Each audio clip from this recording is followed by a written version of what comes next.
Welcome to The Fiber, brought to you by Live Oak Fiber, where we weave together the stories of leaders, entrepreneurs, and changemakers who are the very fabric of their communities. Join us as we spotlight those who embody the spirit of connection, resilience, and progress. Hello, everybody. My name is Garret O'Leary. I am the content creator here at Live Oak Fiber, and I have another guest here today that I'm excited to introduce. I have Cole Randall with One Okaloosa and Precision Leadership. But Cole, thank you so much for coming in. I appreciate it. I'll let you introduce yourself. Tell me a little about yourself. Tell me about what you do with One Okaloosa and your company that you work for.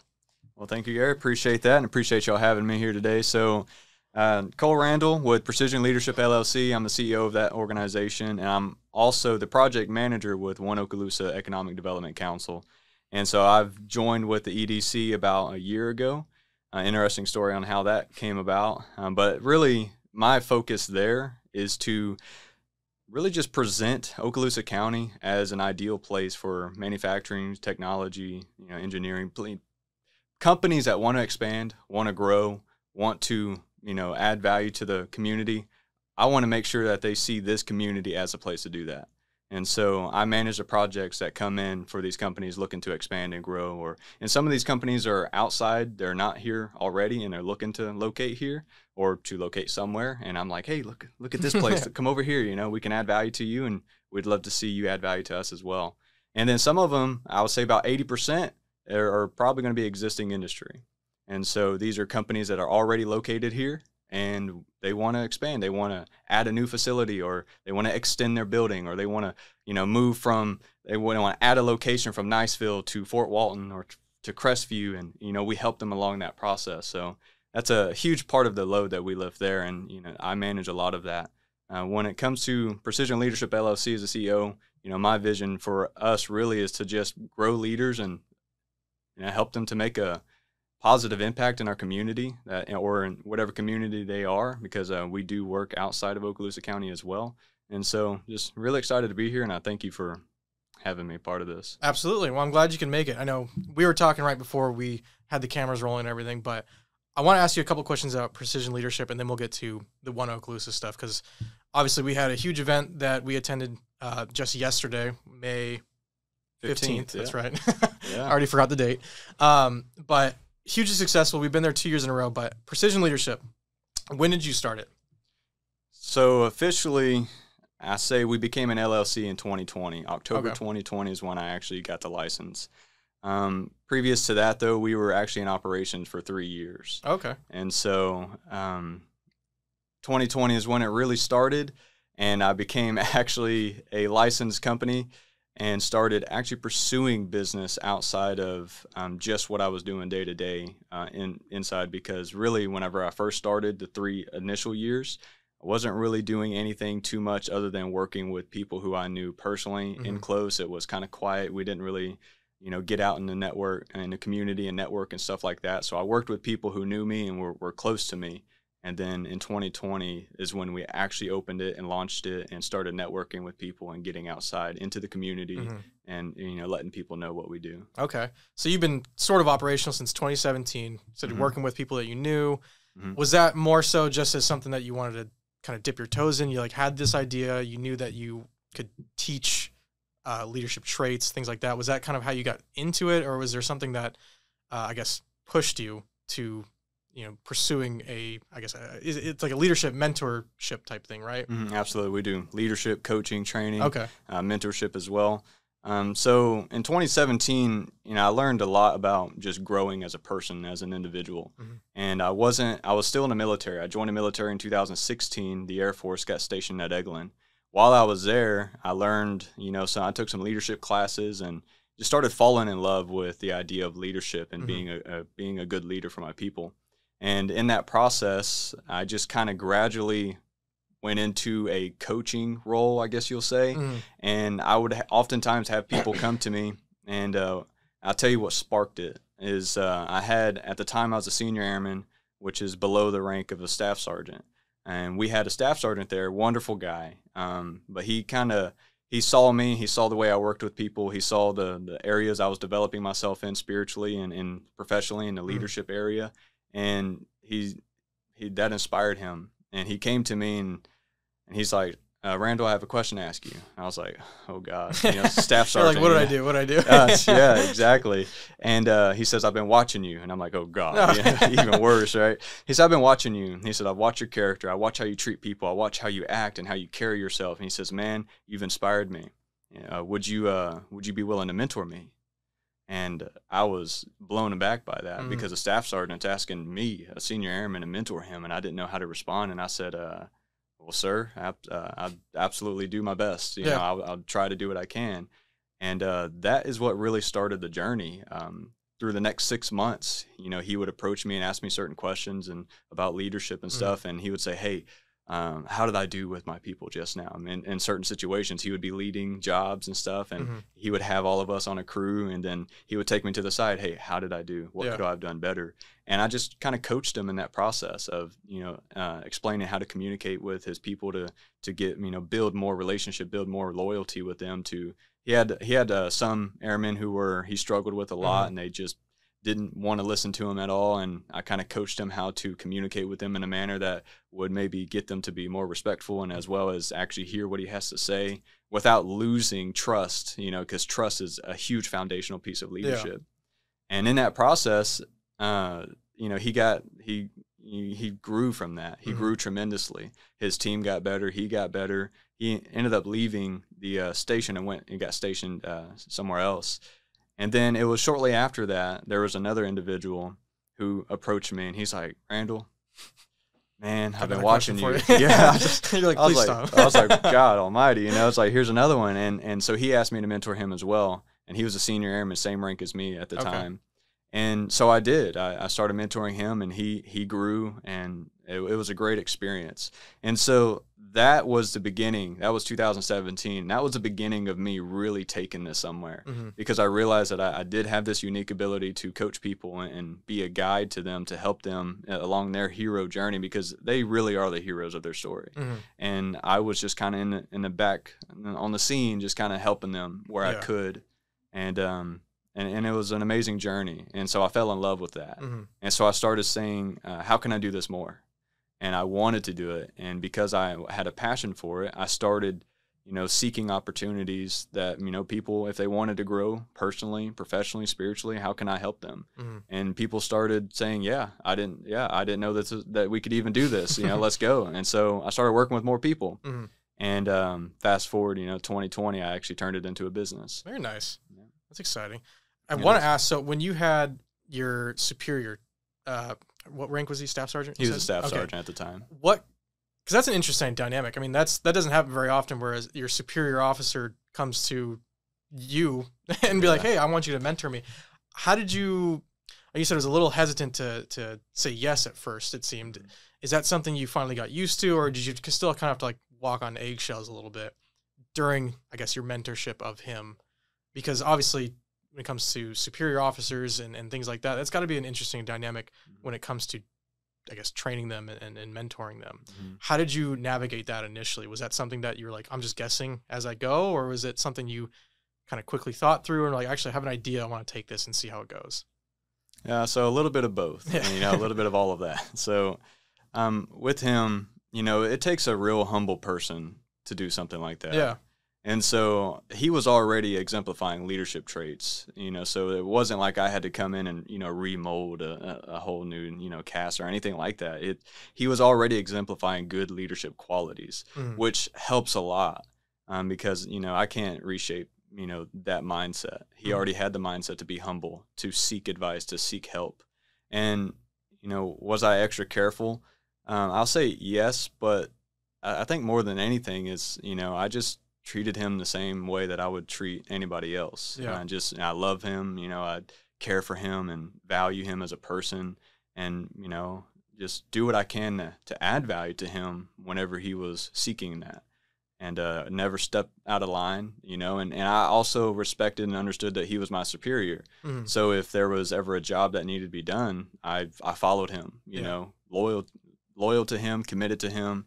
And whatever he asked of me, I would do and wouldn't question. And so, he exemplified great humility, and I just exemplified followership and just followed him. Even though he asked me to be his mentor, he was still my staff sergeant. Yeah. And so I treated him as such, and he treated me as a fellow friend and as one of his followers. Yeah. And so it was an easy dynamic to work with because he already shared the leadership traits. Got it. Okay, yeah, I was going to say, because that does sound like it'd be something sort of difficult to navigate, just because obviously there is that conflict, not necessarily not conflict of interest, but obviously he's your superior officer. You do have to obey him, but it's also at the same time, you are asking me for advice. So that's cool. I'm glad that, I guess we need more people like that, just to be able to understand that someone that, even if they're technically, below you in rank, you can still learn so much from anybody, really, as long as you're open to listening and to hearing out someone. And that's a great example. So viewers, act like Cole and his staff sergeant. That's cool. But thank you. Yeah. So right now with Precision Leadership, it's just you, or do you have some additional coaches that are kind of helping you manage all your clients that you currently have, or how does that look for you right now? And so I'm the primary coach and trainer and speaker, and that is by design. Primarily, that's my passion. That's what I want to do, and so I love doing that. And we don't really, bring in the kind of workload that would require more. But if we did, I would definitely, and am very open to bringing in more if it comes down to that. If we get down to that road, I do have 2 board members with me as well, and they're hand selected and. I've known these guys for years, and we've worked together already in different capacities, and so we brought them on as a as needed kind of thing, and I'm currently pursuing a 3rd one right now because I see a new need, and so we are growing gradually, and I want to make sure that we sustain that growth and that we're doing it right. We're doing it authentically, and we're doing it in the right pace with the right people. I'm very selective. And I think that's a great thing. Yeah. You should be selective with who you bring on because they make yeah. or break the team. And so I'm very selective with bringing on leaders because I want leaders. And, the interesting thing is everybody that is on my team right now or is being considered for my team, all of them have either been in my coaching. I've either coached them one-on-one for, half a year to a year or I've done some leadership training with those individuals, and they've, stepped up to the plate. They've, added value, and, they've proven their worth, I guess you could say, in some sense. And so, they caught my attention, and that's kind of where that's growing. Yeah, that's good. I mean, again, hiring for people, the people that you've trained, they're going to emulate the principles that you kind of instilled in them. So, I mean, that's a good source to pull from because they know exactly how you're going to act. They know exactly what you, or maybe not exactly, but they can emulate to their best of ability what you would do in those situations. So this is a good source to pull from. It is. It is. And, going back to, the individual that he was higher ranked than me. He was older than me. And I was able to work with him because he had humility, right? And a lot of people do have, or whatever you may call that, an ego or, a lack of vulnerability, a lack of humility. What can this young punk teach me? I've heard things like that before. Yeah. When I first started, I could tell stories about, situations like that because I was so young and I started this business, and it's like, what can this kid tell me about leadership that I don't already know? Yeah. And I understand the mindset. I get it. They've grown through a lot. And but the good thing is you have people who can work in their strengths, and you have people who can, help me in those areas. So everybody that is on my team, they're helping me in places that I'm weak. That we don't share the same strengths, far from it. And I got one of the guys on my team, wonderful dude. And, but he's like always challenging everything that I say and everything I do. And he basically puts me in a position where I have to really think about every decision I make, everything that I say. Is it morally right? Is it violating my values? Is it within the structure of what we're trying to achieve here? And all of that. So it's really a valuable thing to have these different people. And ironically enough, I'm the youngest person, so both my board members and the 3rd one that's being considered right now, they're all older than me, and 95% of my clients that I coach and train are probably 8 to 18 years older than me. Okay. Yeah, so they're up there. Yeah. My oldest client is around 62 years old. Okay. And so it shows great humility in these individuals to be able to learn from me in that sense. And I'm just humbled and honored tremendously, And these people grow a lot, though. I guess in one sense, somebody made a statement. It's like, man, it must really suck to always work with such low achievers. And I'm like, what? Like, no, I've never coached a low achiever. Mm-hmm. Low achievers don't try to look for coaches. Yeah. They don't try to grow who they are, or they don't try to grow their business to the next level. Mm-hmm. Only high achievers do that. Yeah. They're looking for that next edge, that advantage. How can they be better? What resources are in my area that I can use to equip me to be a better leader, to take my business to the next level, to take my team to the next level, to take my life to the next level? Those are high achiever people. Yeah. That's what they're looking for. And so all the people that I've worked with, even though 95% of them are older than me, they're all achieving big things, and they're wanting to achieve more. And so, yeah, that's really where it's at. Yeah.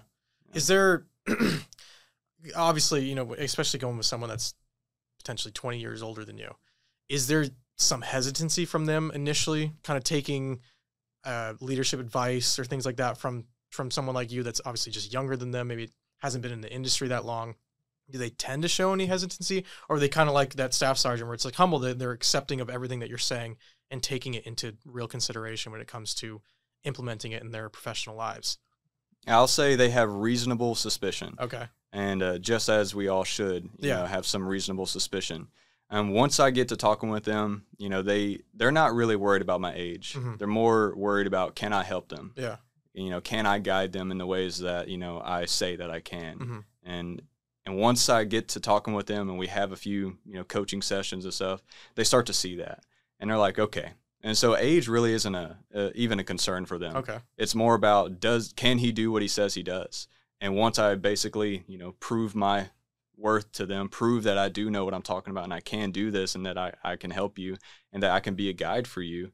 And once they have that assurance, mm-hmm. then no issues. Been working with a lady right now. We're still coaching her. Been coaching her for over 2 years now. Okay. And, you know, she's from the very beginning, she says, I didn't even know that this kind of help, this kind of guidance was out there until I met you. And then we started talking, and then I realized, like, wait a minute, this guy might be able to help me get to where I'm trying to go.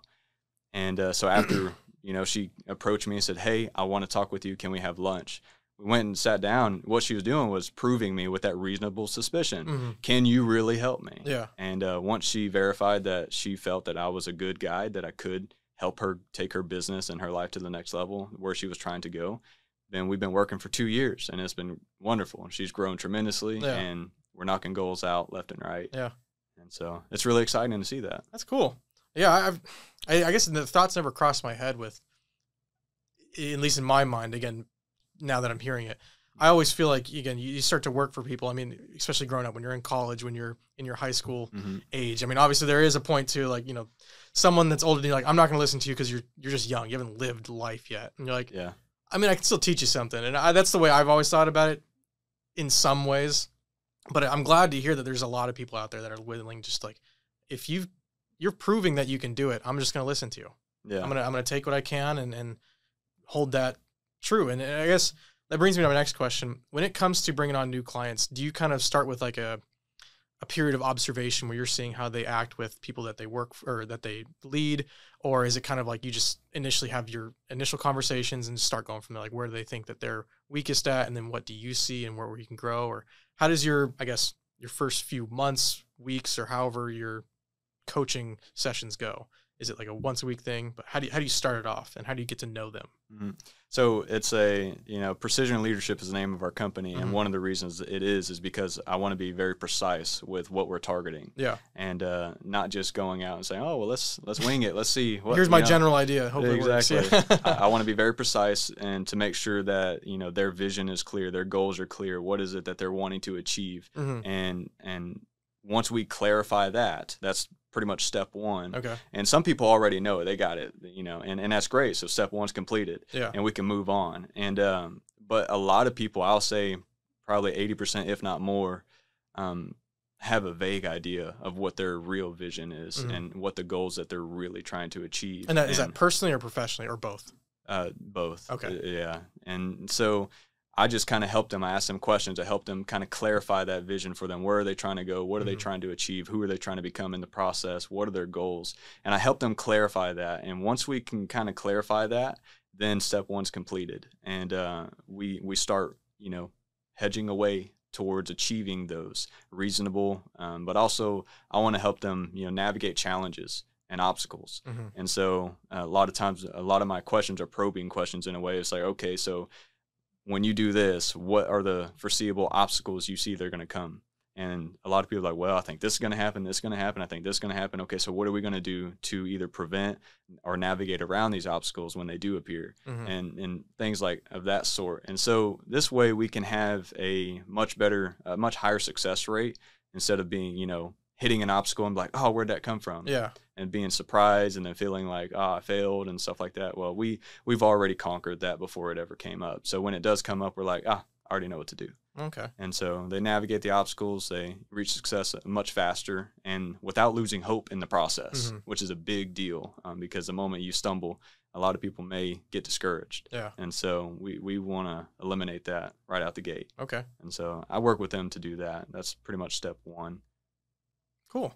When it comes to people that have like their goals, their very clear message or clear goals that they have set out for themselves, you said, great, if they have that, perfect, step one's done almost immediately.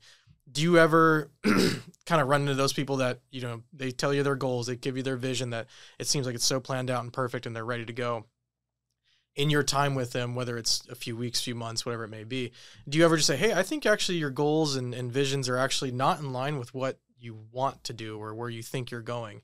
Do you ever run into that? And is it something that they, that you reapproach? It's like, we should actually go back to step one and then redo those. Is that often, it seems? Oh, yeah. Yeah, okay. Yes, that is often. One of the things that so I do like assessments and evaluations and stuff, and to really test, what people are really feeling and how they go about that process.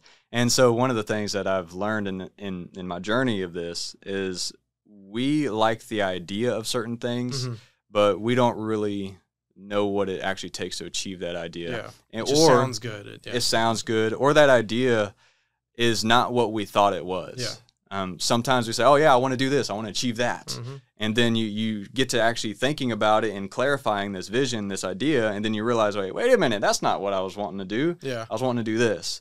And so we want to clarify that, but you also got to be careful because some people will allow, I guess, discouragement or self-limiting beliefs prevent them from actually pursuing one goal, because the moment they start making headway there, they start seeing it, hey, it might be possible. Well, it definitely is possible. You know, we're going to get you there. And then they're like, whoa, because of self-limiting beliefs or something, whatever it may be, and we'll discover too good to be true, or, something along that. Yeah. That's not what I wanted. I actually wanted to go this way. Yeah. And then it's like they start making headway to that, and then it's like, oh, wait, I want to go this way. Yeah. And so really they're not making any traction anywhere. Yeah. And so my job is to be aware of that and see what's happening, what's preventing them from getting there, is this a pattern of them, falling back into self-limiting beliefs, or is this something that they're, really dealing with, or is this a real deal? And so one of the things that we do with our evaluations is understanding your values. And your values are absolutely important. And because it's really what every decision you make needs to be sifted through your values. If you can imagine having, when you used to play in the box stands and you have those sifters things, I forget what they're called. And then it's like when you're panning for gold type stuff. Yeah, exactly. You would put sand in there, and then the rocks and the sticks would stay up. Right? Well, that sifter is like, imagine your values, and anything that goes through is a good decision because your values have vetted it, and it says, yes, you are qualified. You are a qualified decision to make it into my life. And then anything that stays on top of that sifter means it violated your values in some form or fashion. So you have to remove those things. Okay, those decisions you definitely don't want to make, because if you do, it's going to jeopardize your values and it's going to jeopardize your character. We don't want that. And so we kind of do that process by understanding what your values are. Now, the best way to understand what your values are is to look at your actions. And because it's one thing to say, I value spending quality time with my children, but then if you look at your past month, how much quality time have you spent with your children? How much Call of Duty did you play? Yeah, exactly. How much Call of Duty did you play instead, right? Yeah. So you may say, okay, you do value your children. I'm not saying you don't, but maybe it's at like a 1% where playing Call of Duty is like a 50%, So it's like, okay, so you say you value this, but you don't value it enough to really put in the great effort that it takes to actually achieve that value, to really live that value.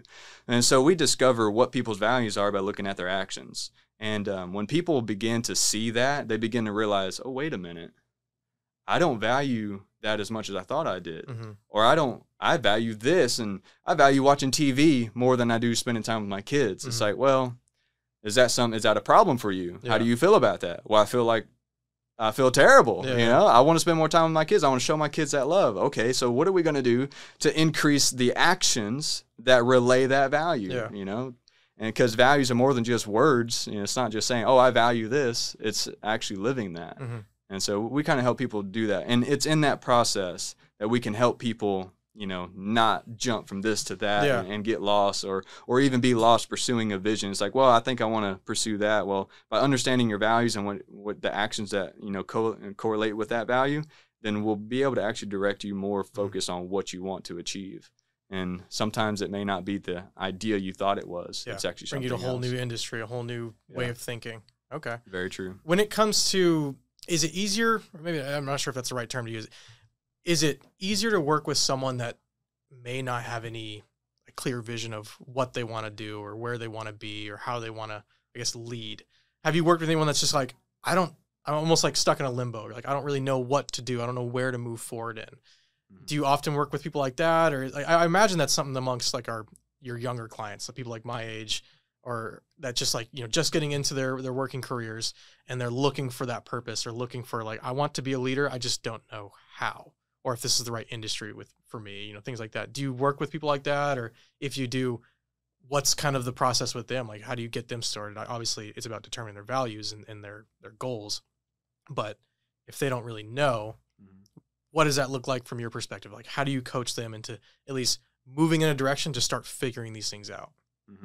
So, yes, we do definitely work with people like that. And, you know, they're wonderful, great people, have great hearts, great ambitions, great, you know, just great capabilities and potential that they carry with them. And I know they're not actually within the younger range. They are within the younger range. But, again, with the 60-year-old individual that I've been working with, when we first started, that's where they were. Really? Yes. And it's actually kind of ironic, you would think, because you go 30 years, 40 years, 50 years of your life and still not even really understand what it is you want to achieve in life. You know, at some point it's going to be too late and you're going to realize, wait a minute, I always wanted to achieve that. And it's like, well, dang, now I'm too old. You know, it's like, I don't have the capabilities. I don't have the strength. I don't have whatever it is that you need to actually achieve that. So it's not too late to get started. I'll say that. But it's actually all around the spectrum there, you know, from age ranges, you know, younger to even older people get lost like that. And so when it comes to working with them, a lot of time it's hearing their heart. And I listen very closely to hear their heart, because a lot of times they will speak things, they will say things, but they don't really fully comprehend the depth of what they're saying or the correlations that those things have in their own life. And so as they're speaking and saying all these things, I will take notes and you know, pinpoint some of that. And then whenever they are done sharing their heart and, you know, going through this process, and usually it's a kind of a struggle for them because they're lost, they're hurting in some form or fashion because they're like, man, I don't know what to do, I'm confused, you know. So it's like, this sucks. And so I will then pinpoint some of the things that I heard their heart speak. And whenever I pinpoint those, I'm saying, okay, you said this earlier. Let's go deeper on that. What does that mean to you? And then the more we go deeper on that, they begin to actually understand what it does mean, because a lot of times people don't. We say these things and we pour out our hearts, but we never actually segment it, pause a little bit, and figure out okay, I said all of this, but what does all of this actually mean? And we have a general idea, we have a vague idea of what it feels like and what it means, but we don't really know specifically what it means. And so my job is kind of come in and just help them figure that out. Okay, what does this mean? And as I do that, people begin to realize, you know, I never really thought about that. That's a common response. I never really thought about that. Okay, well, you said it 7 times, you know, in the past, you know, 30 minutes. And so it must mean a lot to you. And they're like, well, it does. So what does it mean? If it means a lot to you, it's got to mean something.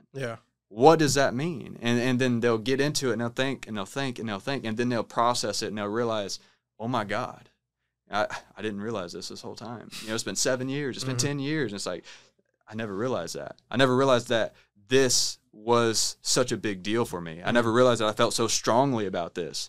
And a lot of times it's their passion. They have a passion and they communicate a lot of things from their heart, but they don't really understand how to articulate or know what that passion is. And then it's like, that's it, you know, and then it's like a light bulb clicks on and they're like, oh yeah, let's go. And so then we go in that direction to kind of test it out, weigh the water, see what it's like, see if that's really what it is or what they thought it was. And, or if it's, you know, more work needs to be done to get you more comfortable being in this situation or Absolutely. Yeah. The first step, really, I understand the first step I said was the vision and all that, and that is true. But deeper in that is getting someone to make the decision to grow. Yeah.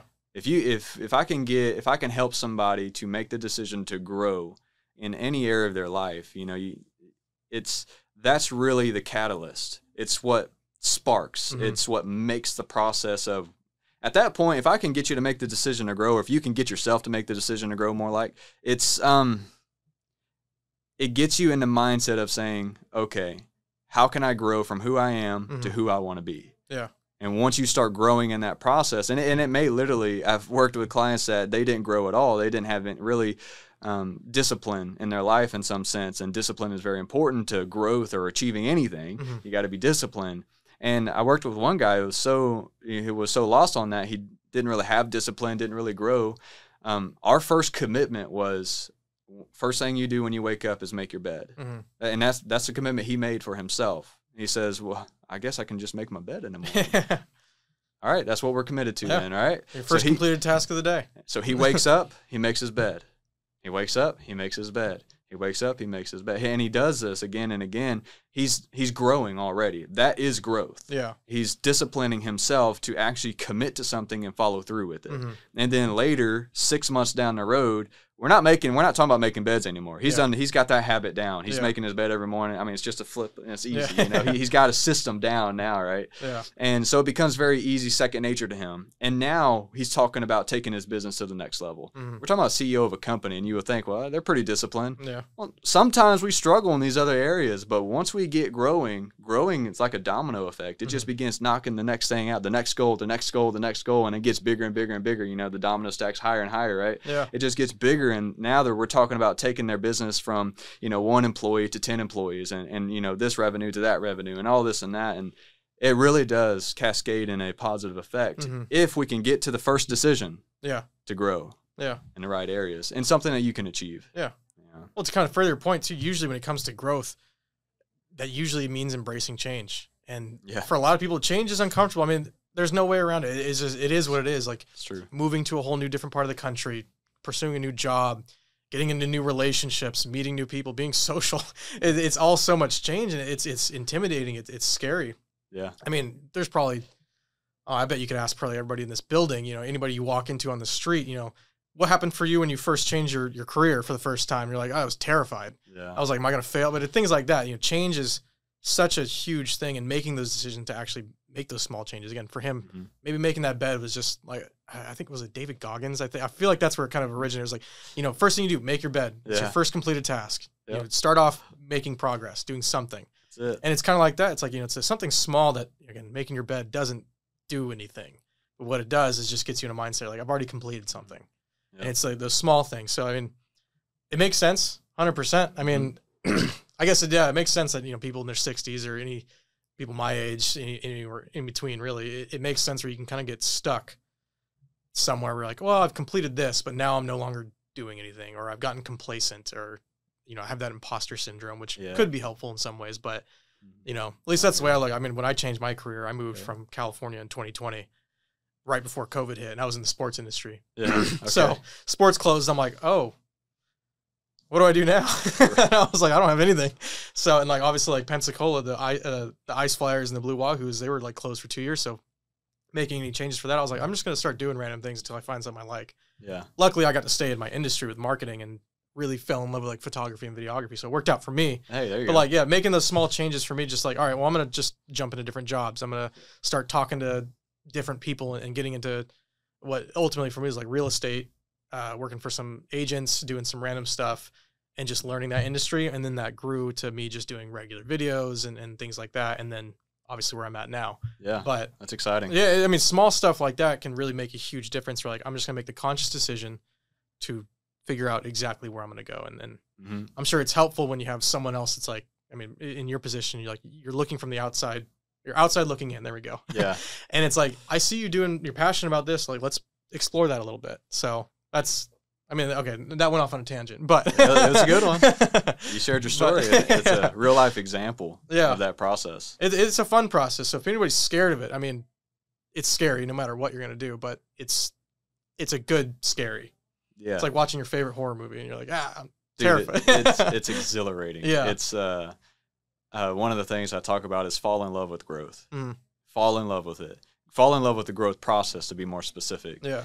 And if you can get your mindset to the point where you fall in love with the growth process, I mean, so many things that you would have left on the table are now achievable. Yeah. You know, so many open opportunities and doors that you wouldn't have walked through are now available to you. Oh yeah. And it's you fall in love with the growth process, man. It almost doesn't matter anymore. The circumstances you find yourself in, the situation you're in, your mind is no longer looking down. You're looking up. You're looking forward. You're thinking, okay, the next thing, there it is. And it that forward movement, it's just amazing. There's just nothing that's uncomfortable for you anymore either. It's that's like true. You approach every situation like, yeah, I'll get it done. It's going to happen. Yeah, we're good. I got it. Yeah. It may not feel good. Yeah. And it may be terrible. Yeah. And I'm actually maybe terrified. But we're going to get this. We're going to figure this out. Yeah. We're going to find a way to move forward. I mean, isn't that what you want your team to think? That's a mindset we want our team to have. It's like, oh, man, this is doesn't look like the best situation, but, hey, we're going to figure it out. And we're going to make this work, and we're going to get this business to the next level. Like, I think that's a perfect example of, like, I think we've all had managers in our careers that maybe weren't the best managers. Yeah. That, they started to freak out when something happened, or they just didn't, I guess, give off that level of confidence that that the people you lead need. Like if you're not confident, how am I going to be confident? Yeah. And it's like something like that. It's like, you can approach these situations. That's how it makes you a good leader, I imagine too. It's just like you approach every situation as an opportunity to change, to learn, and also to grow not only your professional career, but probably personally in some way. You've overcome a very difficult obstacle. So, I mean, again, we've probably all had managers that just didn't react to situations right, and that affected you, whether it, ultimately lost you your job or, you're like, you got in trouble for something, but there's situations like that you learn from. And that's kind of a building block, I imagine, for becoming a better leader. Cause you obviously see examples that like, I'm not going to emulate that. Yeah. Yeah. A lot of that. Yeah. Yeah. And those are great. And those are very valuable lessons to learn. And it's unfortunate that you have to learn it the hard way, and it's unfortunate that other people are going to have to deal with that. Yeah. But, I mean, we can all learn from that. And I think that's a very powerful thing.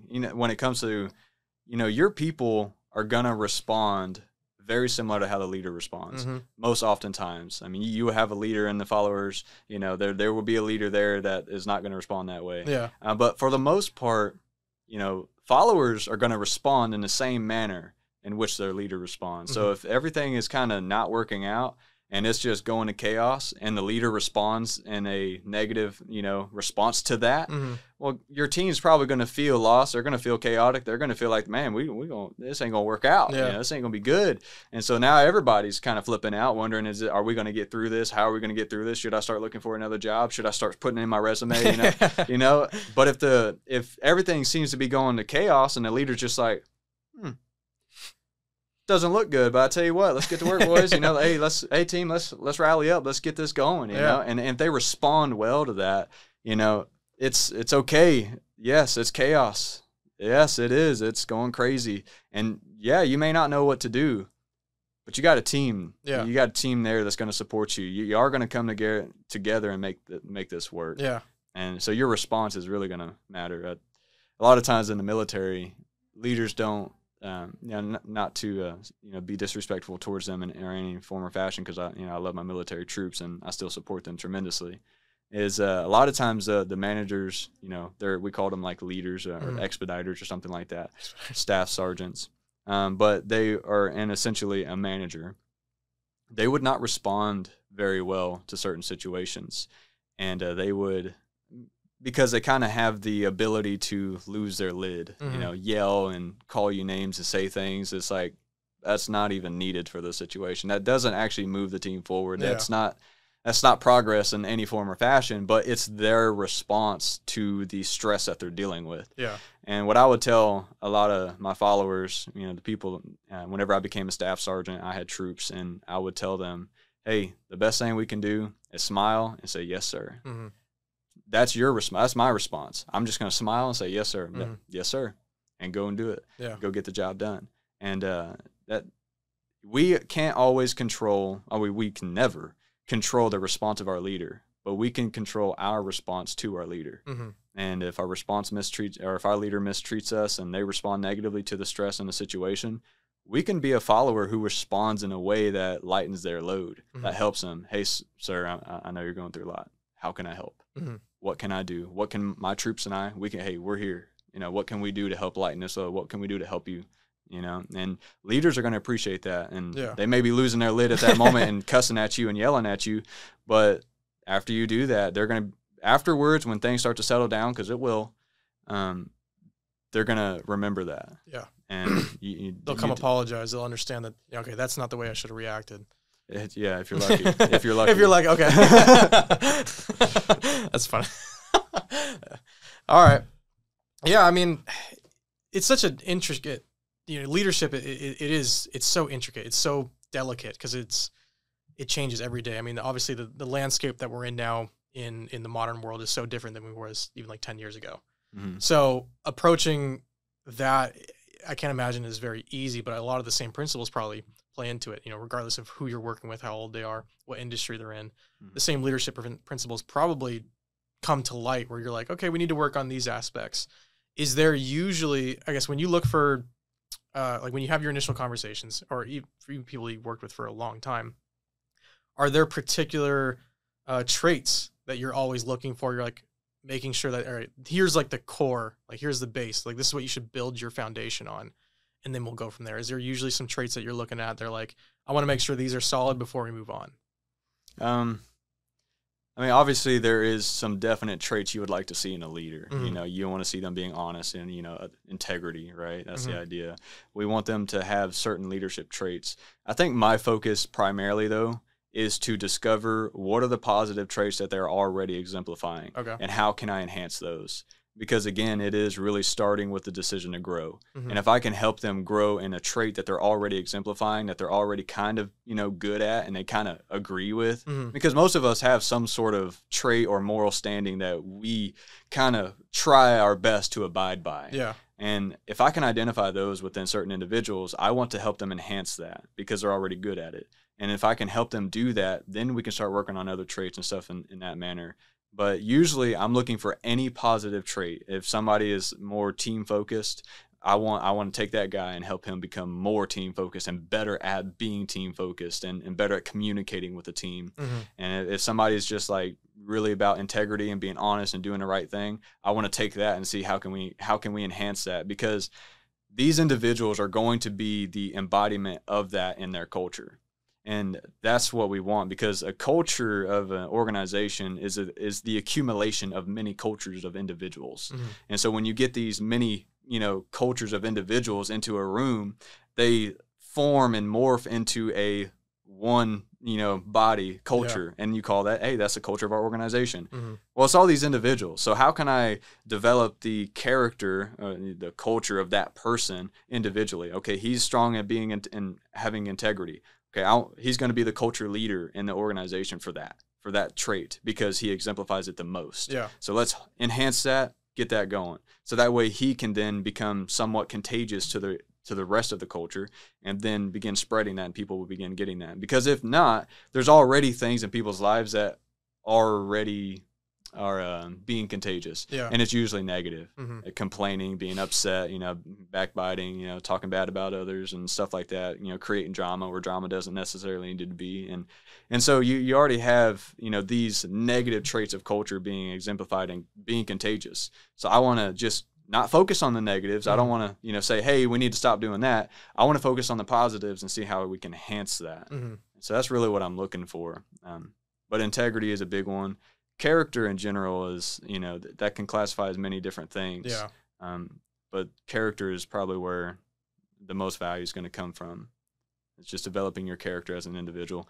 How do we do that? We base it off a higher standard of character. I mean, when you say to yourself, okay, well, I want to develop my character. What does that mean? That means like you have to base it off of something. That means you are saying my character, although it may be good, it's not where I want it to be. So where do I want it to be? Well, typically you look at somebody that has a greater character than you and you say, I want my character to be more like his or hers or that person's. And the highest standard of character that's ever been exemplified is Jesus Christ. And so if we go down the list and we kind of look at the different character models, okay, well, what kind of character traits did they display? Love, compassion, empathy, communication was they were, highly articulate with they communicated well with their team. What are these things? How can I become more like that? Yeah. And so really I tell people, who do you want to be like? Who do you have that you want to be like? Like what kind of character traits? And the way I do that usually is not by asking that question, but by asking who's a leader that you've had in your life or have in your life now who you really look up to. And then they'll say, well, Sergeant so-and-so. Yeah. Or they'll say, man, I tell you, I had my leader, my mentor, and 5 years ago he was this. Okay, why? Why is it that person? Why do you feel that way towards that person? What is it about that individual that makes you feel that way? And they'll say, man, I tell you, when I made mistakes, he never beat me down. He always lifted me up. He says, hey, we learn from mistakes. We do this. And it's like, okay, how can you embody that?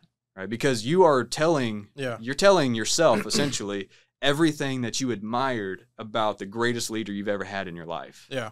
Okay, so if you admired that, did other people admire that in him or them? And they'll say, yeah, dude, everybody loved this guy. Everybody looked up to this gal. It's like, okay. So you think if you embody those same character traits, you think people would look up to you and that they would, feel about you the same way you felt about your mentor. Yeah. And most oftentimes they're going to be like, well, yeah. So it gives you a sense of how can I develop my character to a higher standard? Yeah. And the best way to do it is to use somebody in your life who's made the most positive impact on you. Okay. Yeah. Cool. All right. So Precision Leadership. If someone wants to reach out to you, what's the best way to contact you?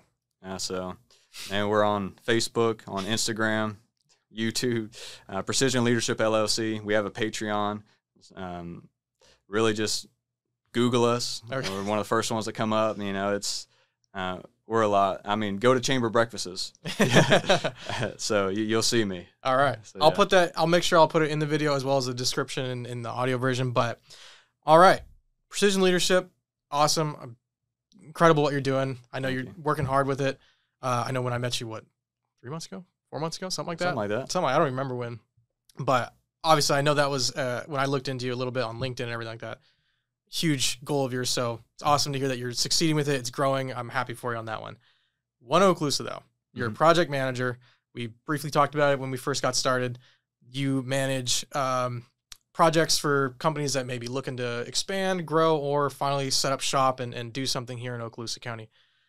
What is going on right now that maybe you can share with us? Is there anything exciting coming on the horizon that, we, the public, can know about? Yeah, I had to be careful with that one. Yeah. Right? So we have non-disclosure agreements that we have to sign. Okay. We can't share too much information. And so I'm very careful about that. And that is a common question. So many people ask, what new company's coming to town? It's I can't tell you. I tried, everybody. I tried. But it's wonderful. And what I'll say is we all probably remember the Central Maloney announcement that happened last year. And they are finally going to be coming in town. There's been some hiccups and stuff like that, but it's all working now. 302,000 square foot, 300,000 square foot facility, $50 million dollars being invested in Okaloosa County, and they're going to be at Shoal River Ranch on the north on a north parcel there, and really excited about that. And that's coming to way now. And we had the announcement, and then now there'll be groundbreaking. I don't remember the initial or the official announcement for that, but I do believe it'll be probably within the next year or two. Okay. It'll be groundbreaking and stuff, and they're going to be hiring 350 employees, so that's pretty exciting. That's a good amount. It is. Yeah. It's a big deal. Yeah. We do have lots of eyes, I'll say, on our county, on our community. And really, that has a lot to do with just how wonderful our community is. Our community leaders, our commissioners, our city officials, and all of the cities and the towns and the business leaders, the education, career source, workforce development, like all of our community leaders really come together to present our community as a viable, not only just a viable option, but the option to go with. Yeah. And it's so wonderful whenever we get to be a part of that. We got companies that want to come down and they want to come and visit. They want to do a tour and check out our community and see what it's all about and see if they actually want to open their business here. There's, millions of dollars they're going to be investing in our community and hiring employees and everything. So they want to make sure they want to take a look at it. Yeah. And we will reach out to our community leaders, commissioners, just city officials, career source, our education leaders. We reach out to them and they show up. We say, hey, we have so-and-so with this individual. They're coming down and they're wanting to do a tour. We would love to, have you be a part of it so you can kind of, showcase what your capabilities are as an education institute and as a career, it's just, and then everybody comes down. Yeah. They show up and we present our county as a winning county to them. And I think one of the most fulfilling things, I guess you could say, for me is when those companies leave, they go back home and they have their private conversations about us. They'll call us and then they'll say, hey, we really enjoyed being in y'all's community. Yeah. And they'll say, yeah, we had one individual, they said, we went to 3 other communities as well as yours, and none of them treated us or presented their county the way that y'all did. Like, we felt so cared for. We felt like y'all really went above and beyond to present y'all's community. And that feels very fulfilling. Yeah. To know that we are, because one of my things, leadership, right? It's all about teamwork. Yeah. I want to work as a team, collaboration. That's what we're building. We're building a culture here. And our community, Okaloosa County, kind of already has a culture that is, collaborative, working together to make things happen. Yeah. And, we also do the same thing when we partner with our region as well. Yeah. Partner with our region. And it's just amazing. Yeah. I love it. I mean, it's from the outside perspective, it's such a good thing to hear, too, because the president of our company, I was filming a video with him, and he said, I don't remember the exact question, but it was like, how do we succeed every day? Or I think that was the question, something like that. Mm-hmm. And it was like, we just have to care. And that's really about it. He's like, every day, it's benefit that, what you're doing impacts a lot more than just you and your company or the small community around it. So like knowing from One Okaloosa, it's like when you bring in these companies to showcase the area, it's like, hey, we're trying to convince you to build, like you said, $50 million, investment in a 300,000 square foot facility and 350 people getting jobs. Yeah. I mean, those are not just minimum wage jobs per se, like they're careers. That's benefiting such a huge portion of the community. So like for you guys, especially them calling you back and saying like, we felt like we were at home, we actually, you guys wanted us there and that we could make something happen. It's like you're showing that you just care. And that's really all it takes is that it's the more you care, because again, that reflects on the people that you see in this community in all of Okaloosa County, and that they deserve a future that has plentiful amount of jobs for their kids and their generations next. And then obviously bringing that in. But I think that exemplifies that what you guys do at One Okaloosa, because we had a conversation with Nathan Sparks. Oh God, that was, I don't think I've even contemplated time frames since I've started working here, because I don't even remember when we talked to him. It could have been 6 months ago. It could have been a year ago. I'm not even sure at this point, but he kind of said the same thing. It's like, you bring in these companies and it's more about finding the right match. Like not every company is going to be perfect for this area. Yeah, it's true. But vice versa, not every company's, we're not going to agree that they're the right ones for this place either. But you're showing that you care, and just like your leadership stuff, it's all about building that team and them having the right people to choose from, the right location to choose from, if it's going to work on a larger scale. Yeah. Especially obviously having Eglin here works, and having the Air Force, probably a big pull too, but it just, you just have to care. And then showing that everything around you is connected in some way, the people that you're going to be impacting in 10, 15, 20 years, it just shows that One Okaloosa does it right. And that's what I appreciate about you guys. I mean, again, I've worked with someone from your office over the last year and a half. Yeah. Just getting to know them and knowing that you guys do so much for the community. It's awesome. I appreciate that. Thank you. It means a lot. Yeah. And you nailed it when you said it's like we have to make sure that the companies that are looking to come here are right for our community, as well as, like we're the right community for them. And so there is a vetting process where not only are they vetting our, community, we're vetting them as well to make sure that they are going to be a, reputable company that's going to do what they say that they're going to do. And we have to make sure that it's going to add value to our community and not just be, oh, great, another, a company wants to come here. Yeah, come on, everybody come in. It's like, well, we got to make sure you're a good fit for our citizens and the voice of our citizens and our leaders here, and what do they need? What are they looking for? And is this going to be something that adds value to our community or takes value from our community? We got to have a win-win, where the company wins and the community wins. And so if that's the fit we're looking for. Yeah. And so, and we're getting a lot of attention. That's good. A lot of eyes on our community. And because of how amazing it is. Yeah. Well, I know, again, from when Nathan Sparks was here, I believe he was talking quite heavily about that Shoal River area. There's a lot of land that's available that they're going to start, I guess, is it like clearing and preparing for potential companies? Or is it like it's just land that's available that the military sold to the county or something like that? Or is that it's land that's available, that's for sure. About 956 acres that the county owns up there in Shoal River Ranch. And now Shoal River Ranch itself is a parcel of land that contains about 10,000 acres. So the county has purchased a very small portion of that, but 956 acres is a lot. That's a lot of acreage right there.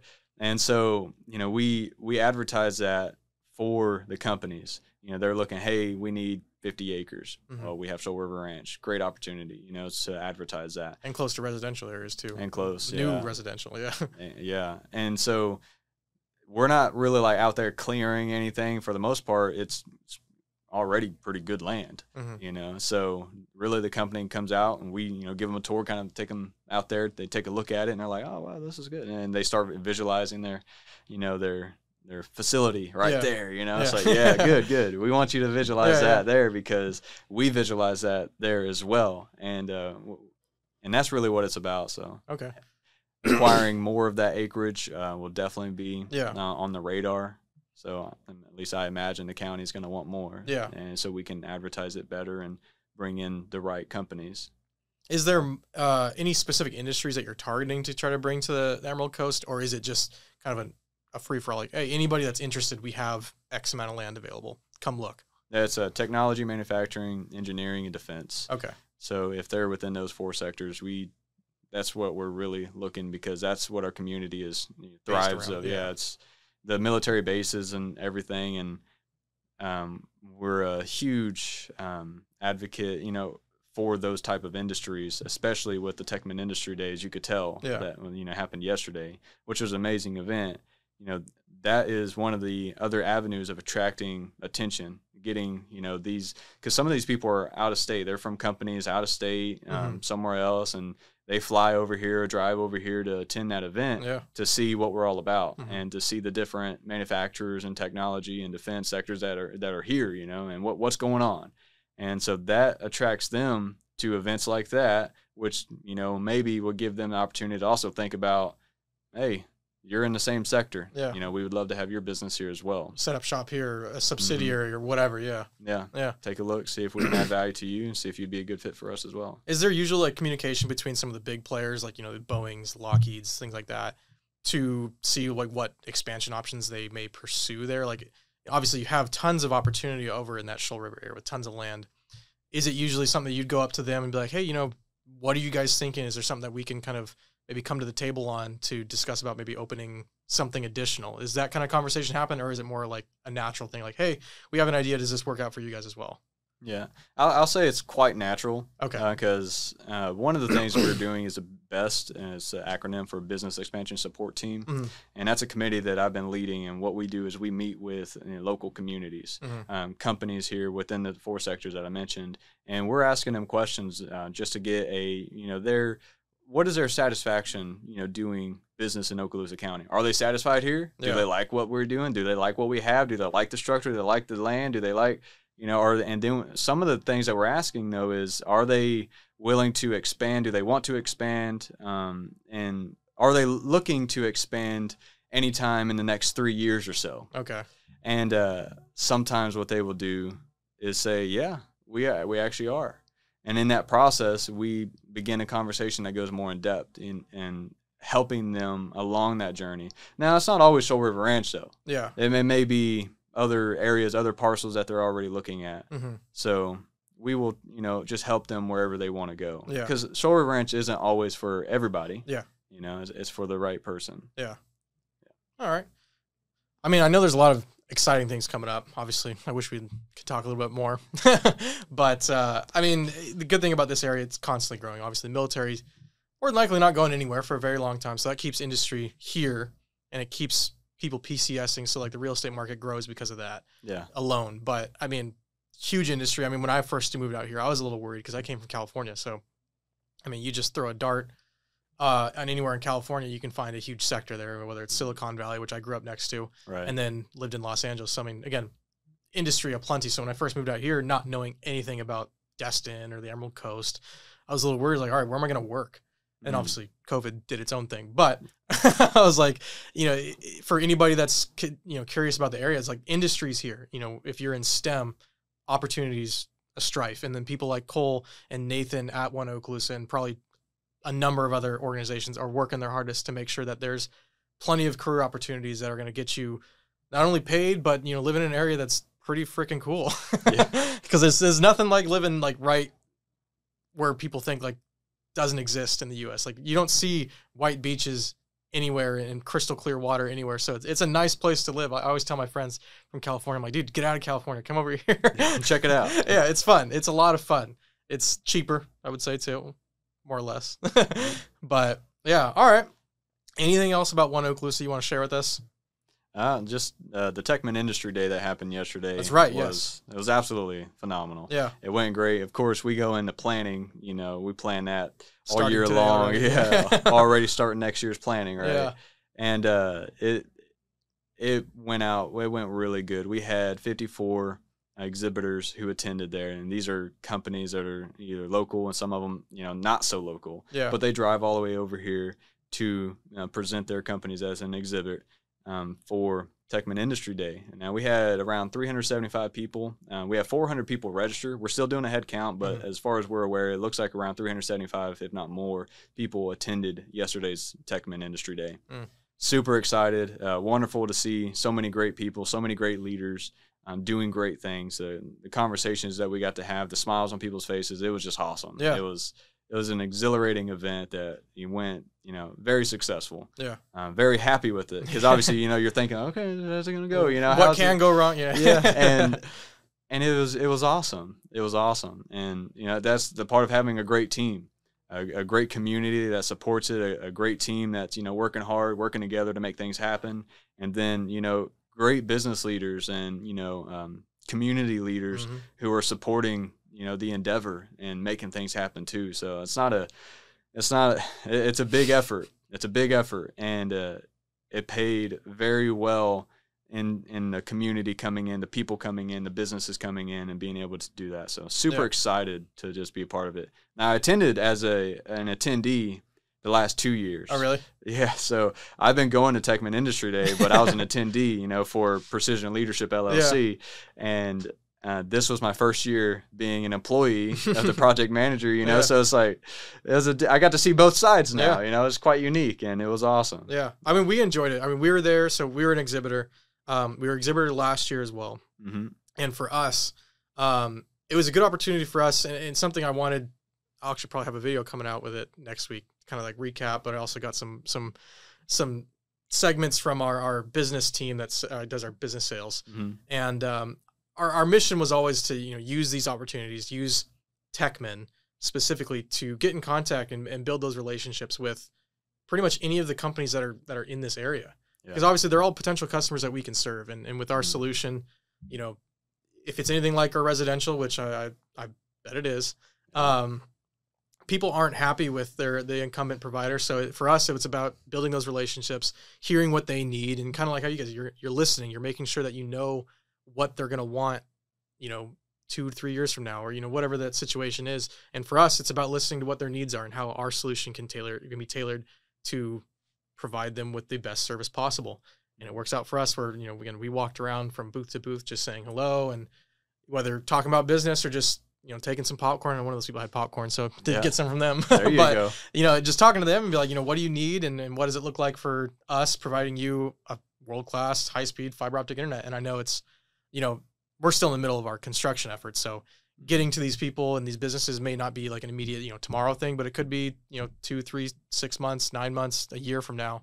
But for us, we use every opportunity, and thanking you guys for putting on events like that where we can go talk to these companies, knowing that they want a better internet service and something that we can provide, and then figuring out and catering those relationships so that we can provide it soon or one day. Yeah, and I think that's great, and that's what it's all about. And getting out there and networking, connecting with these other businesses, these other leaders, and seeing how we can collaborate together. And that's what it's about, bringing a community together to add that mutual value, the win-win. It's very important. Yeah, and you guys also kind of work with. Is it Northwest Florida State or a technical college? Because we talked to a few student groups that were there and asking about what their career aspirations are, things like that. Yeah. Which schools do you partner with, or is it like technical college? So we partner with both of them. So Northwest Florida State College as well as OTC. Okay. Okaloosa Technical College. So. Okay. Yeah, we had a couple conversations with a few of the students, and I mean, good to see. A lot of one of the kids, I forget his name, but he made a good impression. I'll tell him that. Yeah. So if he's listening, you did good. You're great. But he's I unfortunately I have a memory of a goldfish, it seems, but I forget what his degree plan was. But he's like, I'm doing this, and listed out everything. He's like, is that going to be something you're going to want in a year? I'm like, ooh, maybe not in a year, but it's like the industry you're looking at and all the people you're talking to, they're going to be wanting people like you. So like, if for any students, say if you're interested, TechMan, get in touch with One Okaloosa, figure out how you can get involved in next year's thing or moving forward, whatever events you have coming up. For students that are looking to get into these industries, huge. Talk to these companies. Talk to people like us. Maybe not me. I'll probably forget unless I get it like a business card or something. Yeah. But you talk to companies that are there. I mean, these are companies that are going to more than likely be paying fairly well, have very good career opportunities. So that's another benefit to being a part of TechMan and being in with One Okaloosa. But if you go to those schools or anything like that, if you're a student watching this, listen to this, it's huge. It's super beneficial. You talk to people that might be a little bit more attentive than me, and being that I forgot the guy's name and his degree, but you may be talking to people who are looking to hire. Yeah, exactly, and that's the thing. Who are ready. Yeah, and that's what happens. And so that we for TechMan Industry Day we had OTC there. Yeah, and they brought in some students, and that was really awesome.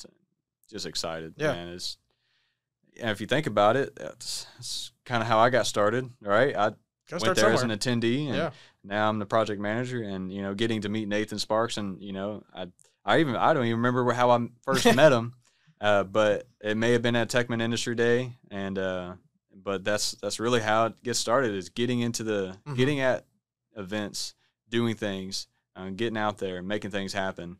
And if you can do that, people are going to recognize what you are and what you do and what you stand for, and it's going to fit in somebody's job description. Somebody's looking for something, and you're not going to know. Like you said, you went to this, you went to that, and then the next thing you know, you're doing media and you're doing cameras, and you didn't really know what it was all going to look like. But you was getting out there, you was doing something, you're making progress. You never know who you're going to meet too. Exactly. Again, sometimes it's the right place at the right time.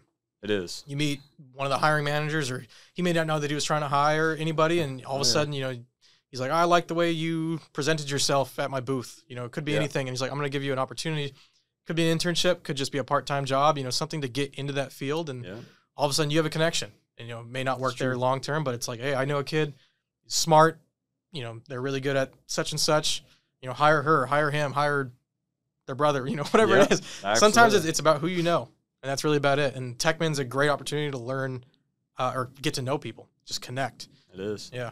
Even how awkward sometimes it can be. Trust me, I know. I've done those networking events. It's awkward sometimes. But oh, yeah. It is.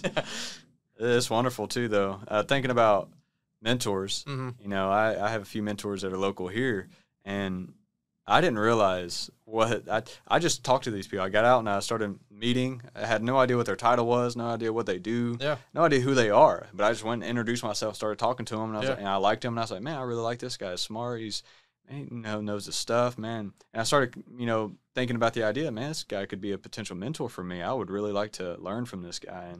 And so, months go by, and I end up approaching him, and I said, hey, I was wanting to see if you'd be my mentor and think about this. And then he's like, you know, we started talking more in depth about it. And then somebody was like, do you know that's so-and-so of, you know, this?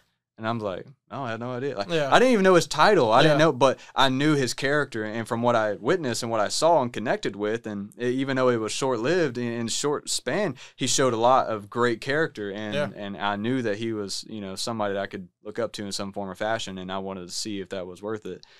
And then you find out later, I found out later, just what capacity that they were operating in. And so sometimes you don't really know who you're going to meet. But get out there and meet people, connect with them, talk with them, get to know them, and share, you know, just share who you are, and, you know, see, because you may meet that person who can be a mentor in your life that you may not even realize is, you know, is somewhere way beyond what you ever thought you would ever have. It's going to be imperative to your career, you know, shoot you off into something that you've never imagined you were going to go to. Absolutely. And the connections that this individual, since they've been mentoring me, they've, you know, connected me with certain people that really skyrocketed me.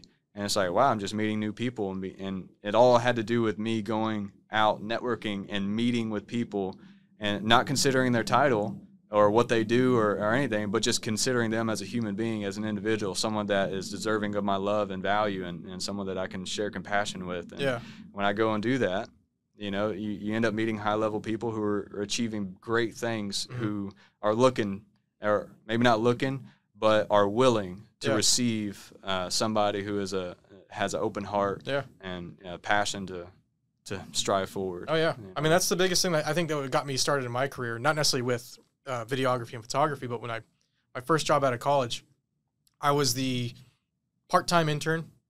I worked in between classes, you know, I'd run to I could take the metro from where I went to school at Azusa to Glendora.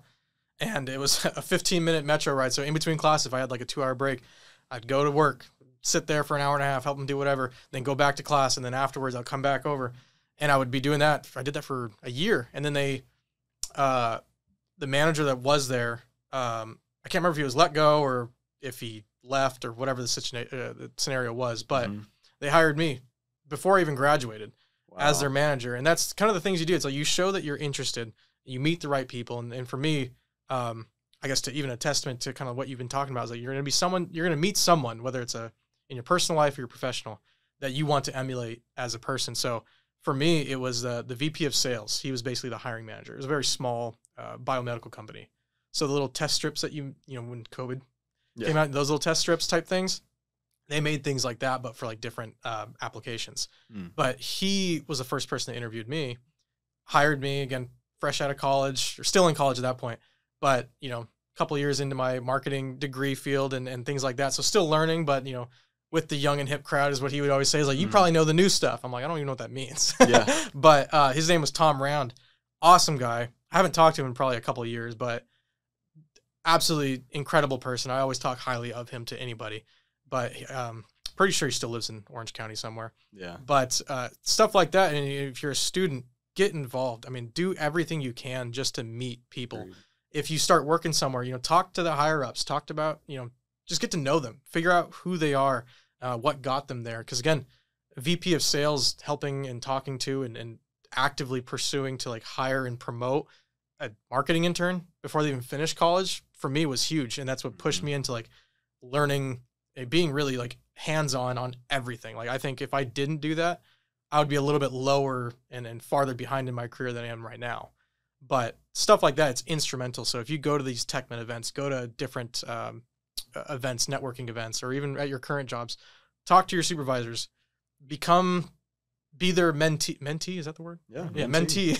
Or you know, just get to know them, become friends, or whatever it is that they can teach you so much without them purposely and actively trying to teach you. It's like you just learn things from being around them. Oh yeah, and that was huge for my career. And I know situations like that at TechMen where I talked to that kid, it probably wasn't a huge impact on his career, but gets a better idea on what it takes to be in the realm of these type of industries and these businesses. So it's things like that. But I forgot exactly what I was talking on, the tangent, but we'll try to get back on track on that one. It's powerful. The story you shared about, you know, really what you're saying is that you were dedicated to something. Yeah. And that dedication, you know, people see that dedication, and that's what we're looking for in a That's what it was. That's right. Yeah. That was the point I was trying to. Yeah, I mean, you got to think in the workforce today. You know, so many people are not dedicated to you know really much of anything. Yeah. You know, other than self-satisfaction. Yeah. And so whenever you find somebody who's actually dedicated to a cause or dedicated to something bigger than themselves that requires the help of another, Yeah. and you see that, I mean, the people who are successful, you know, they're not gonna look down on you whenever they see you trying to achieve something bigger than you. They're gonna say, "Oh, this kid's got potential." Yeah. You know, Well, that was help me him? when I was that age, or, you know. Exactly. Yeah. And then they're going to want to help if possible, you know, at what capacity that it can. They're going to at least maybe be willing to. Yeah. And the mentorship, you usually get your mentors naturally. Yeah. They're usually your boss, your leader, your supervisor in some form or fashion, and they just you just have this relationship that naturally they become your mentor. Yeah. And you may not even ever actually say, "Hey, you want to be my mentor?" Yeah. And they may never say, "Hey, can I mentor you?" It may never happen. Yeah. But it's just a natural process that has already happened and is already taking place. But there's other times where, you know, you may have to go that extra step like I did. Being the CEO of my own business, I didn't have, you know, anybody immediately above me that could mentor me, that I was working with day in and day out, that just naturally fit that role. Yeah. And so I had to be dedicated enough to say, I can't do this on my own. Yeah. I'm not going to be able to do this alone. I need somebody with greater wisdom and experience than me. Who is that? How can I find this person? And when they appeared, I was like, I think that may be them. Yeah. You know, and after some time, you know, it became very clear that this was definitely the right person. Yeah. And so I went. That dedication brought me to them to ask, "Hey, I know you're super busy, but I was wondering if you would consider this." Yeah. And they made it work. Yeah. And it's been a huge blessing in my life. Because of that. But that's what dedication is. Dedication leads you to taking action to help whatever that cause may be, to the fulfillment of that cause, even if it is a little embarrassing or whatever it may be, even if it's challenging, even if you are an introvert like myself and, you know, you don't want to get out and network and you don't know how to do it and you're afraid. Dedication to achieving something greater than yourself is going to bring you there. Yeah. It's going to put you out in the open. It's going to put you in the rooms where you're nervous to be in. It's going to put you in front of people who are millionaires and business owners making things happen, and you're going to have wonderful conversations with those people. Yeah. You know, so dedication will take you there. Yeah. And again, the wide majority of people that you run into are going to be helpful people. They don't want to see you fail. They want to see you succeed. Mm-hmm. And as long as you show that you're a capable person and want, you know, or I guess have good intentions, they're going to help you. I mean, that's kind of what I got from here. Like when I first started too, as it was relatively early on in my career when it came to videography and photography. So as much as I did it, I think for 2 years prior to that, you know, it's just one of those things. I was like, I'm not a master, but I'm on my path to get to that point. And, you know, Steve Smith, which is our chief revenue officer, Jody Kraft, our president, and just so many of my colleagues here, they're good, great people. And we all want each other to succeed. So they're always willing to help. And like you find companies like that, not very often. Yeah. You find a lot of people inside companies that are very much like that, which is a great thing. But again, you find people like that, and going to these networking events can help you be introduced to more of those people. Yeah. And it's a great feeling knowing you're working at a place that wants to see you succeed and will do anything to make sure that you succeed, as well as obviously the company's doing well too. Absolutely. So a shameless plug again. I know I did it last week too, but Live Oak's been great for me. It's been if you find companies like that, you want to stay work with. And I know we talked about before the cameras were rolling, but oftentimes you see a lot of people that are in their careers. It's like every 2 years they're switching. They're going for the higher pay, which, you know, it is what it is. You got to do what you do. You got to take care of your family and yourself. So it's like, it makes sense, but you know, every 2 years is about the average, and it's unfortunate, but I you know, it's just the modern world anymore. Yeah. It could be a lucrative decision. It could be a bad decision, you know, depending on your circumstances. So it is truly though. I think I was thinking about, as you were talking about getting out and networking, one of the things my close friend of mine recently asked me, just Tuesday actually, he's like, "Cole," he says, "you're out there talking to millionaires, you're talking to business owners and these leaders and like all these high level people." And I'm like, I don't think about it like that. I'm talking to people, you know, wonderful, great people.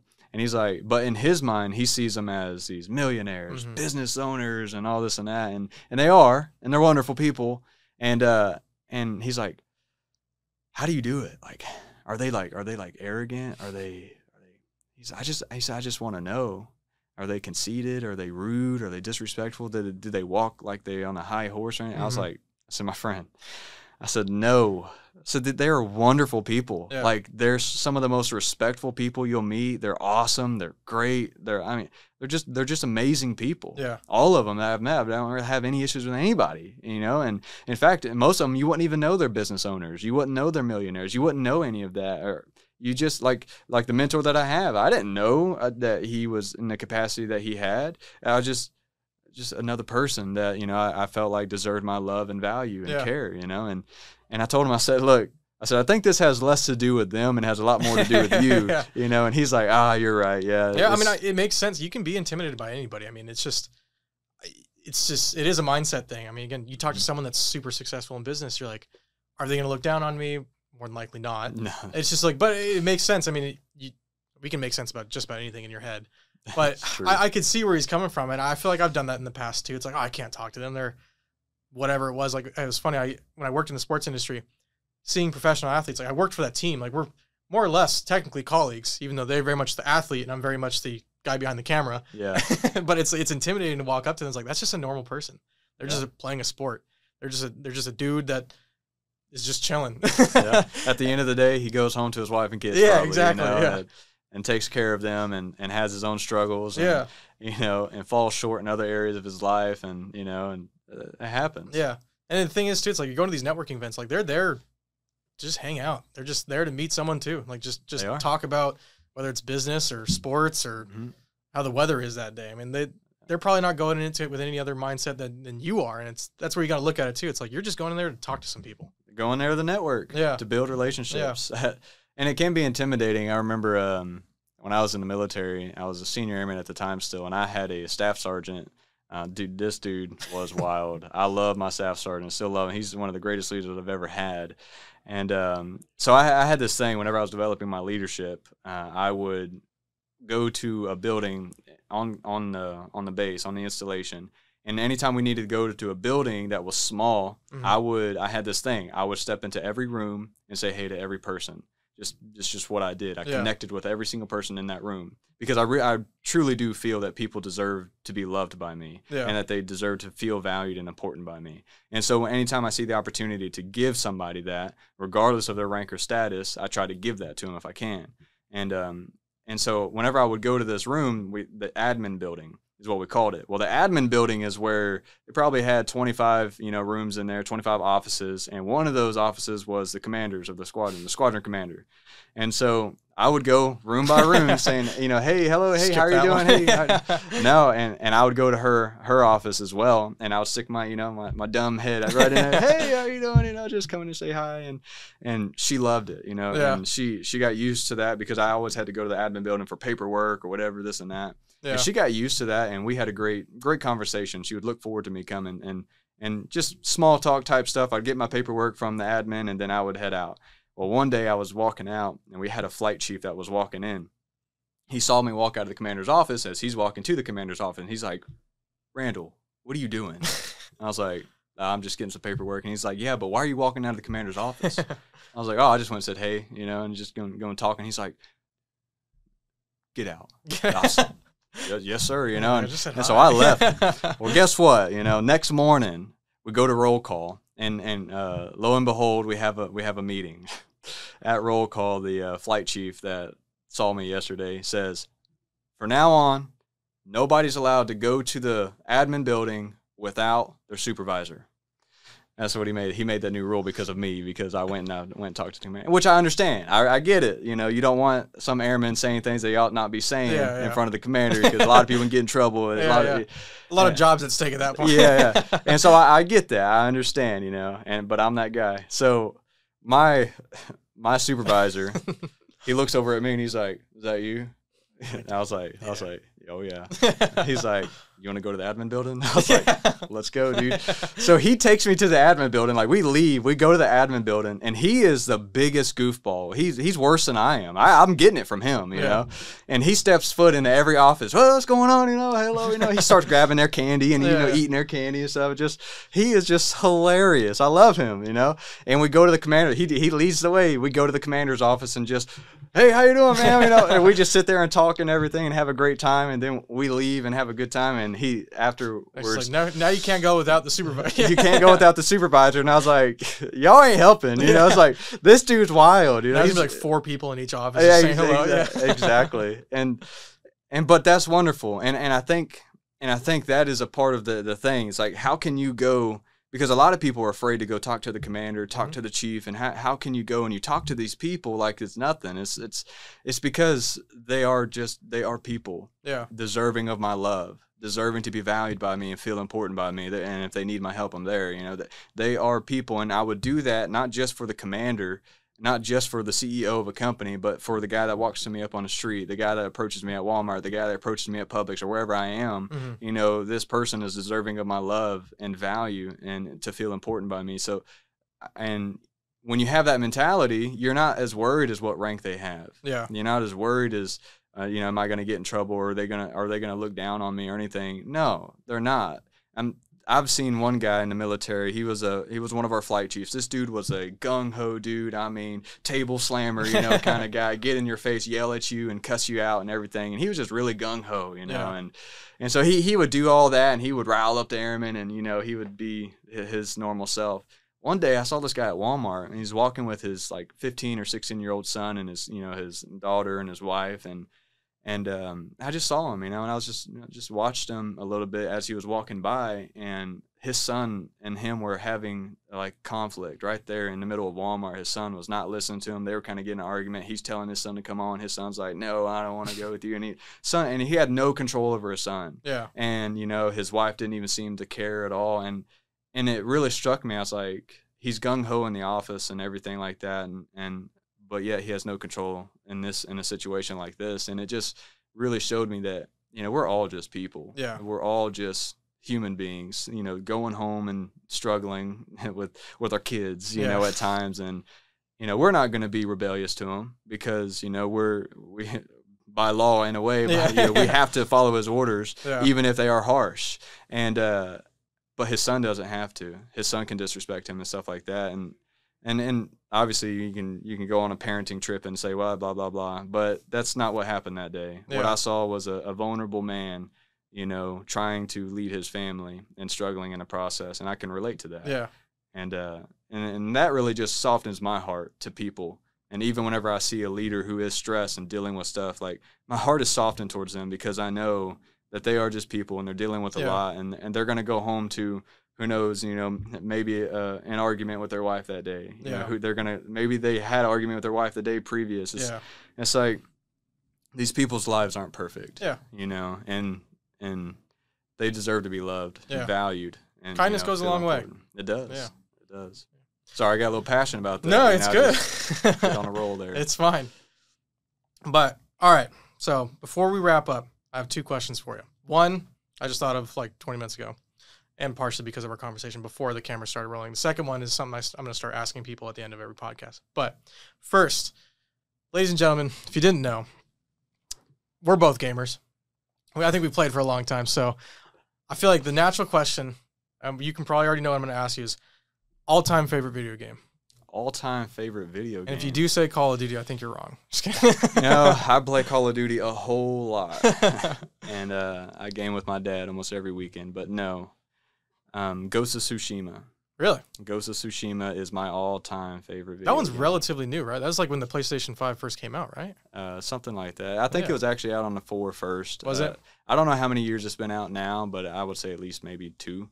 Not fully certain. One of the most beautiful games. It's a story-driven game, right? Oh, highly so. Okay. And I'm very story-driven. Now, it is a single-player game. It does have like a multiplayer aspect, but I like the single-player aspect of it. Yeah. It is beautiful. The gameplay is amazing. Yeah. You have to be really strategic.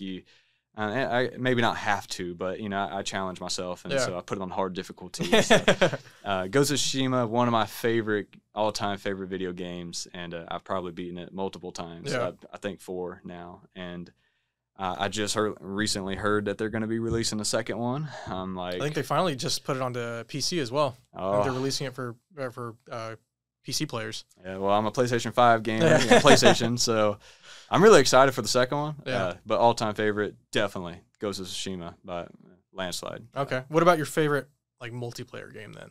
Multiplayer. Call of Duty. Yeah. I'll say Yeah. Call of Duty. Which one? Is it the one? Dude, they've changed it so many times. They're all the same. I know that. But, more or less. The original Modern Warfare 2, back in the day. Really? PlayStation 3, Modern Warfare 2. That's in my opinion. The original nuke, the painkiller, which drove me to insanity. Yep, Metrodome, where you drop the grenade when you die. Like all of that. God, that game drove me to rage. that was my favorite. That was my favorite Call of Duty of all time. Really? Yeah, absolutely. I think I vividly remember I was on a 23 kill streak. Wow. So close to a nuke.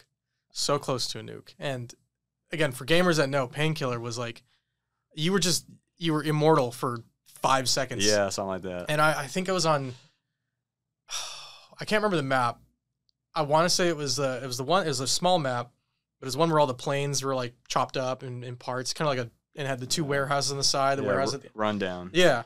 And I was on that one. I vividly I vaguely remember this part, but our scrapyard actually. Scrapyard. And I remember a 23 kill streak, and I'm playing with my friends, and I'm like, oh my God, I'm gonna get a nuke. Yeah. And I don't remember what guns I was running, but this guy, he spawns in. I see him spawn in, but again, I'm not thinking painkiller is gonna be in play. Yeah.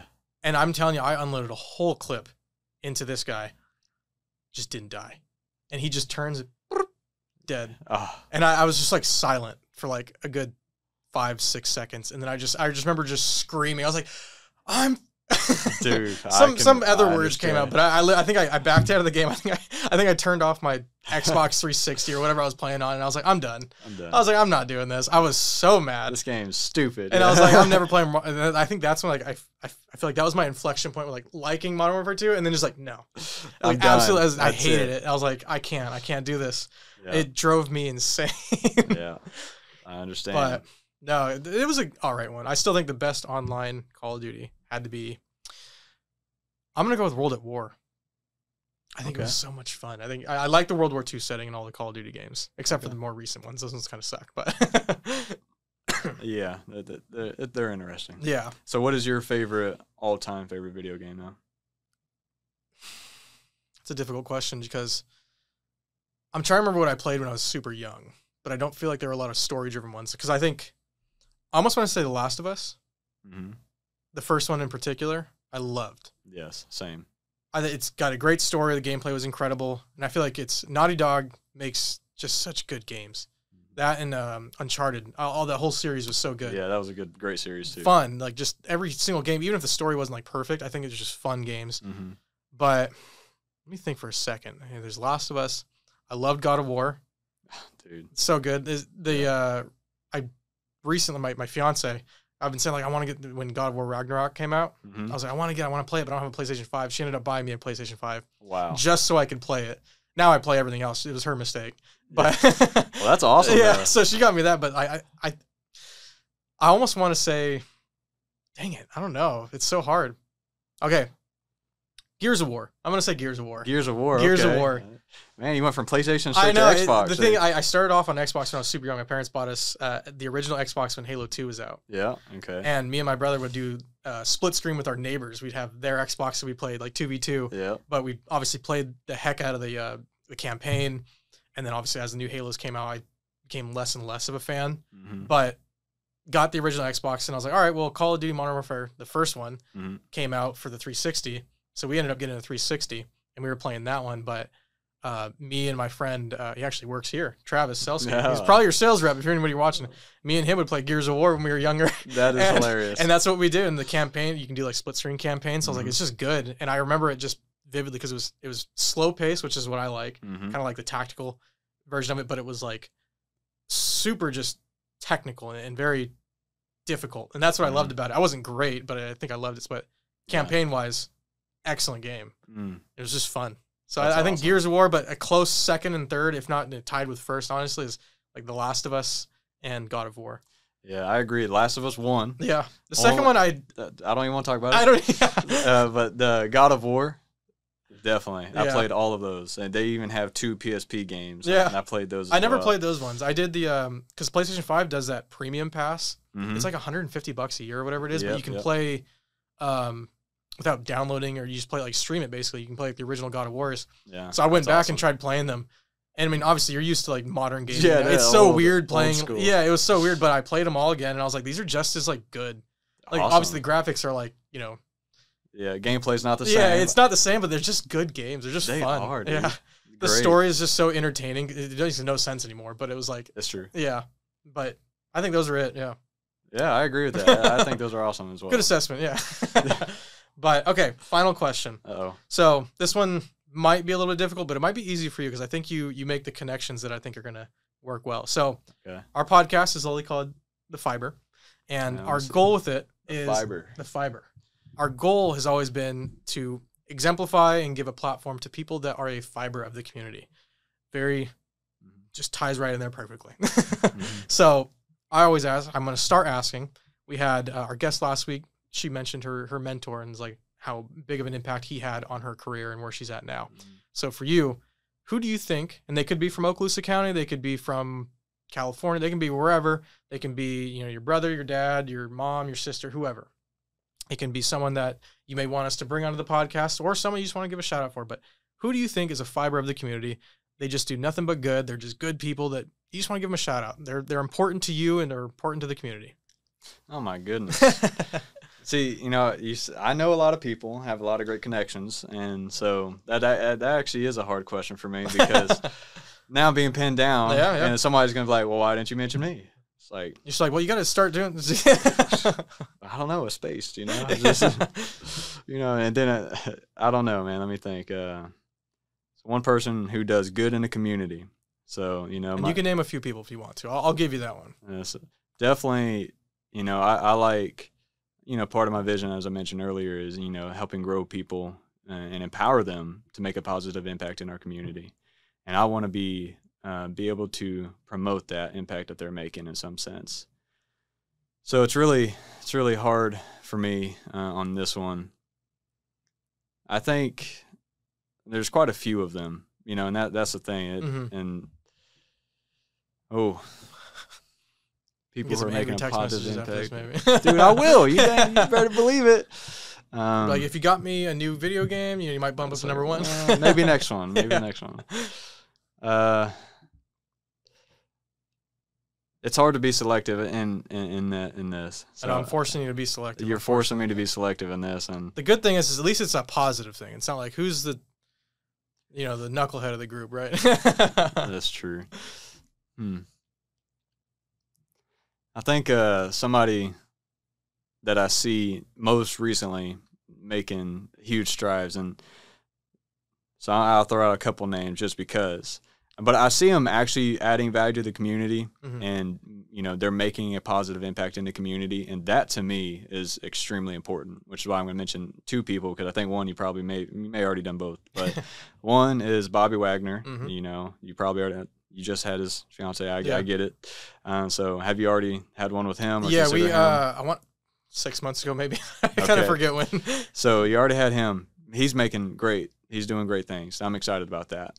And plus, he's close to our age, so I really like that as well. Yeah. And then another one, maybe you've probably already done, is Tim Bolduck, city manager of Crestview. He's doing great things, making a positive impact in the community as well. So I think these two individuals are probably high on the list. They're not the only on the list, that's for sure. But it's not an exhaustive list. I tell you, I want to see people making positive impact in our community. That's what that's a vision of precision leadership. It's to help empower leaders to do that. Yeah. And in that process, we are doing that as well. And so, but as a community, as a collective, we could do that together. They're going to make impacts that are more positive to the community than I can make. And so I want to help empower them to do that. and then the same. And so I feel like Tim Bolduc is on the same page as that. He's already kind of doing that for the city of Crestview, and so I think that'd be a great person to have on board. Yeah. Well, Bobby and Tim, you got the vote of confidence from Cole. And about 20 others that came to mind. 20, yeah. We'll put those in the description, maybe. Honorable mentions. But Cole, thank you so much for coming out today. We had probably a fairly long conversation. It was good. I enjoyed it. Covered a lot. You know, your precision leadership, One Okaloosa, favorite video games, lots of different topics. But everybody, I hope you enjoyed today's episode. Cole's been an excellent guest. Reach out to him through Precision Leadership. I'll leave his contact information probably down here somewhere on the video, or I'll put it in the description. So if you need to get in contact with him anyway, I'll leave that there. Cole, do you have any last remarks for the people, the good people of whoever's watching? Okaloosa County and Okaloosa beyond. County, Glenn County, Alabama, I don't know. Anybody.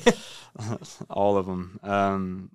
The last remarks, it goes back to making the decision to grow. I think that's one of the most important decisions we can do, other than, living for Jesus Christ. But making the decision to grow. And remember that the harvest that is reaped in a day took a season of nurturing to produce. And so growth is definitely a process. And you will reap a harvest. You got to sow the seeds. And it's going to take a season to produce the fruit that, that'll bring that growth, the harvest that growth will bring. So.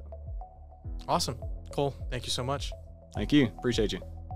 Thank you for tuning into The Fiber. If you enjoyed this episode, be sure to subscribe. If you want to learn more about Live Oak Fiber, visit us at liveoakfiber.com.